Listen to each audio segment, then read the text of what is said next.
L'un des meilleurs journalistes que l'Afrique et même le monde ait jamais connu, Alain Foka, disait dans Archives d'Afrique, nul n'a le droit d'effacer une page de l'histoire d'un peuple, car un peuple sans histoire est un monde sans âme.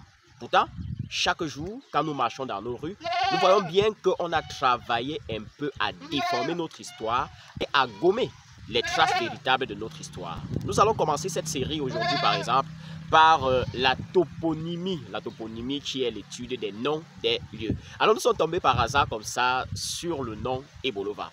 Et quand nous rencontrons les anciens et les riverains, ils nous disent qu'en fait, Ebolova n'est pas le vrai nom de cet endroit. Nous sommes dans la Villa département, nous sommes dans la région du Sud et au chef-lieu même de la région du Sud. Alors, comment un lieu qui s'appelait Nkol, Ebolowa, est-il devenu Ebolova? Moi, si je vous en parle, vous allez sûrement dire que je mens.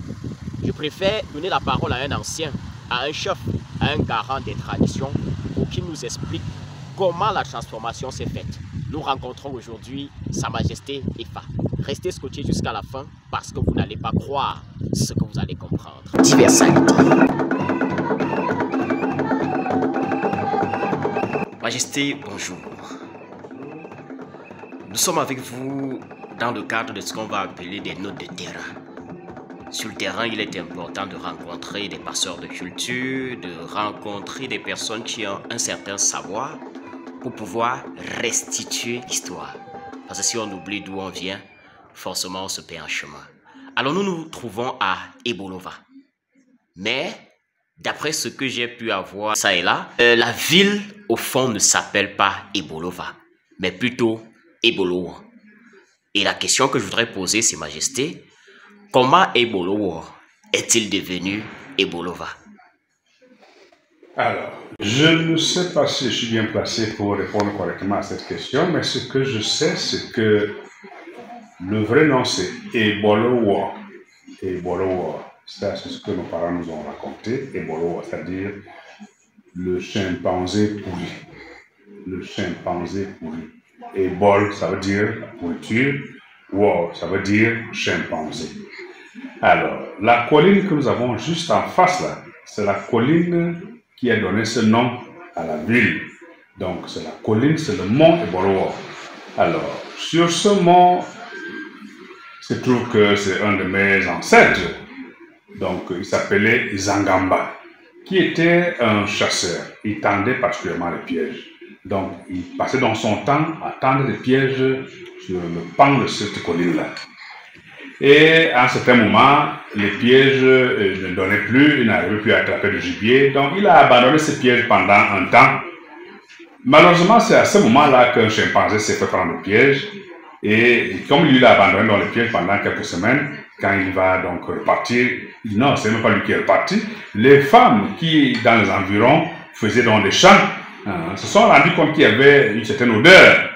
Et ils sont venus signaler à Zangamba. Mais il y a quelque chose qui sent là-bas. Est-ce que ce ne sont pas des pièges qui ont attrapé un gibier? Quand il va donc vérifier, il se rend compte que le chimpanzé avait été pris au piège et il a pourri. C'est ça donc il sentait.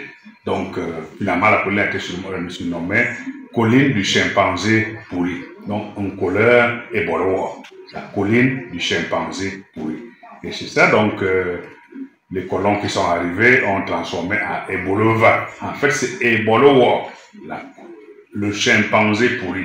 Ça venait donc de ce chimpanzé qui avait été pris au piège. Les pièges qui avaient été tendus par un certain Zangamba. Zangamba, c'est le nom du tendeur de pièges qui avait abandonné ces pièges pendant un certain temps. Le chimpanzé a donc pourri. C'est donc devenu un collé Ebolowa. Et c'est ça qui donne le nom de la ville dans laquelle nous habitons aujourd'hui. Zangamba était un Essawa, donc quelqu'un de mon clan, de ma tribu Essawa. Je suis d'abord le chef supérieur des Essawa, parce qu'il faut noter que à cette époque, c'était les Essawa qui occupaient cet espace, qui habitaient ici. Ça ne s'appelait pas Ebolowa, ça s'appelait Kama. C'était un village qui s'appelait Kama, qui était occupé à cette époque par les Essawa. Bon, vous savez, en ce moment, quand les gens s'est déplacés beaucoup, il y avait des petites guerres et tout ça. On a été repoussés, je crois que c'est pas les Ndons.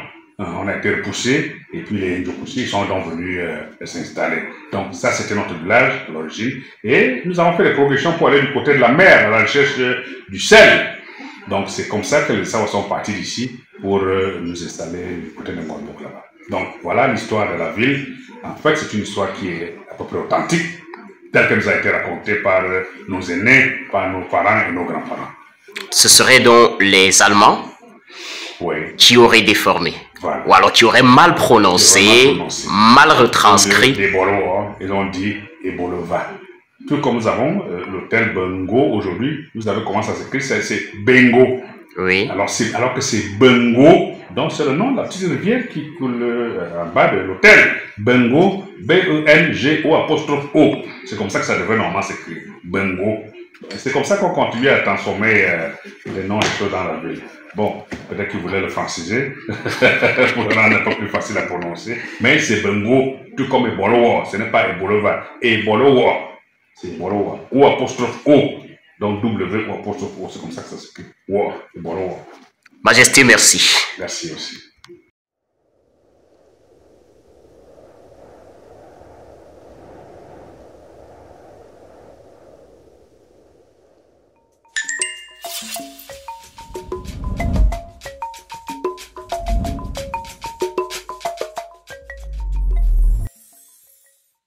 Les problèmes liés à l'électricité sont légion dans notre société. Mais plutôt que de voir en eux des obstacles, le Centre polyvalent de formation de Pau-Banjul vous aide à les appréhender comme des opportunités à saisir à travers une formation de 12 mois dans son département de l'énergie renouvelable. En 12 mois, suivant le modèle 70% pratique et 30% de théorie, formez-vous et réussissez aussi bien à résoudre vos problèmes liés à l'énergie qu'à apporter des solutions pratiques à vos clients. L'accès se fait sur concours et la seule condition est d'avoir un BPC, un CAP, un GCE haut level et d'être surtout passionné de ce secteur porteur. Les témoignages positifs sont nombreux et nous partageons ici avec vous celui de l'apprenante Maïva.